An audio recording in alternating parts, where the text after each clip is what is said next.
Bom, gente, agora nós vamos falar sobre outro método pelo uso do frio, né? Que é o congelamento. No congelamento, diferentemente da refrigeração, nós utilizamos temperaturas mais baixas, em geral abaixo de 0 graus Celsius, né? Então, nesse método de congelamento, a temperatura de um alimento ela é reduzida abaixo do seu ponto de congelamento. E uma proporção da água dentro desse alimento, ela sofre uma mudança no seu estado, formando então cristais de gelo.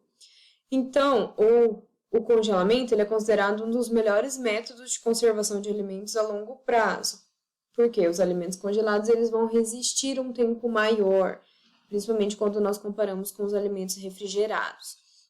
Os alimentos congelados, eles mantêm basicamente todas as características naturais do produto, né, quando são utilizados os procedimentos corretos de congelamento e estocagem. É claro que com exceções, existem alimentos, né, que não suportam temperaturas de congelamento, assim como existem alimentos que não suportam altas temperaturas de calor, né? Existem alimentos que também não suportam altas temperaturas de frio, né? Baixas temperaturas de frio, vamos dizer assim.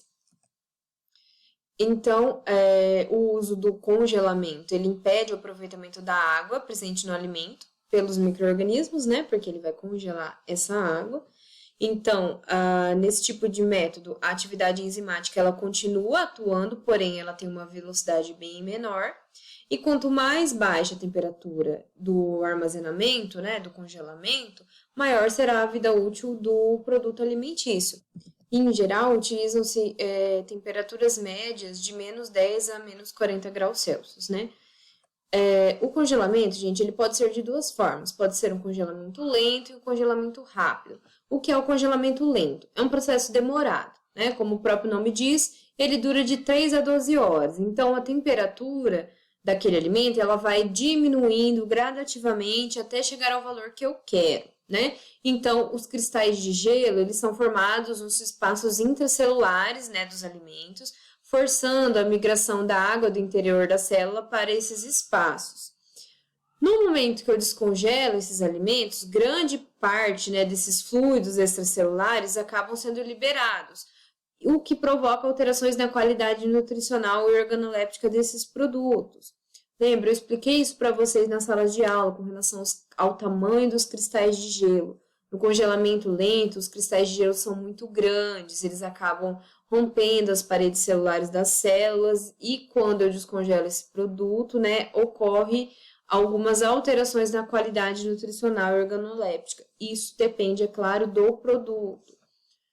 Quando a gente utiliza um congelamento rápido, né, a gente utiliza um abaixamento mais rápido da temperatura, brusco, né? Então, essa água que está nesses espaços intracelulares, ela é congelada imediatamente e formam cristais de gelo pequenos, né?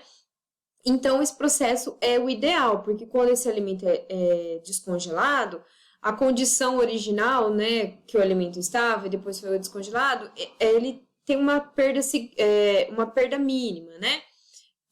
De nutrientes e de propriedades sensoriais. Então, a gente considera que o congelamento rápido é melhor do que o congelamento lento, né?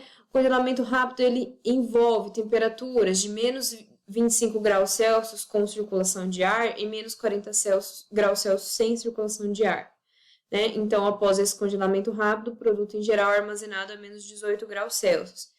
Esse tipo de congelamento, pessoal, geralmente é utilizado em nível industrial, né? O congelamento que a gente tem em casa, nos nossos freezers normais, é um congelamento lento, certo? Existem outros métodos de uso do frio também para conservação de alimentos, como o uso da liofilização. Para quem não conhece, a liofilização também pode ser conhecida como freeze drying e é empregada para a conservação de vários tipos de alimentos, né? É um processo que associa a congelação e a desidratação. Por quê? Porque esse processo ele remove a água do alimento sem que esse alimento passe por temperaturas elevadas. Então, ele utiliza temperaturas baixas, né? O alimento, então, ele é congelado e ele é submetido ao processo de sublimação. Eu vou retirar a água que está dentro do meu alimento, ela vai passar diretamente do estado sólido para o estado de vapor, certo? Sem passar pelo estado líquido. Então, eu vou utilizar as temperaturas, né, temperaturas baixas para retirar a água desses meus alimentos. Esse é um processo que hoje já é utilizado industrialmente por algumas indústrias, porém, né, é um processo muito caro e demorado, tá? O processo de liofilização é ótimo para produtos que são sensíveis a temperaturas altas, né? Por exemplo, eu vou fazer poderia fazer um processo de desidratação em uma fruta, porém, o processo de desidratação com o uso de calor, né, poderia degradar alguns componentes, alguns nutrientes da minha fruta. Então, eu utilizo o processo de liofilização, que tem a mesma finalidade, que é retirar água. Tá? Então, existem alguns alimentos que se adaptam bem a esse processo de liofilização, como frutas, ovos, peixes, camarão, extrato de café. Isso é muito comum a gente encontrar no mercado o café liofilizado, né? O extrato de café seco por liofilização e outras preparações, como sopas, né? Café com leite, etc. Esse processo de liofilização, então, ele apresenta como efeito nos alimentos, né? Ele proporciona uma alta retenção das características sensoriais de qualidade do alimento. É possível uma retenção de 80% a 100% de compostos aromáticos desses alimentos. A textura é mantida, há pouco encolhimento e nenhuma formação de crosta na superfície. Ocorrem mínimas alterações de proteínas, amidos e outros carboidratos. Então, é um processo ótimo para ser utilizado. Porém, existe o entrave de ser um processo caro. Ainda, gente, falamos então sobre a conservação de alimentos por calor, por frio. Existe a conservação de alimentos por adição de elementos. O que são os elementos? Existem diversos tipos de elementos, é claro. Porém, vamos falar de alguns deles, os mais utilizados, né? A adição de aditivos nos alimentos. O que são os aditivos? São os produtos que são adicionados aos alimentos para melhorar as qualidades, né? Organolépticas e sensoriais e nutricionais desses alimentos, né? O uso desses aditivos, ele aumenta o valor, aumenta a conservação e a estabilidade desses alimentos e torna o alimento mais atrativo ao consumidor, né? O uso de aditivos, ele é permitido em alguns produtos e não permitido em outros, né? Quando que esses aditivos não são permitidos?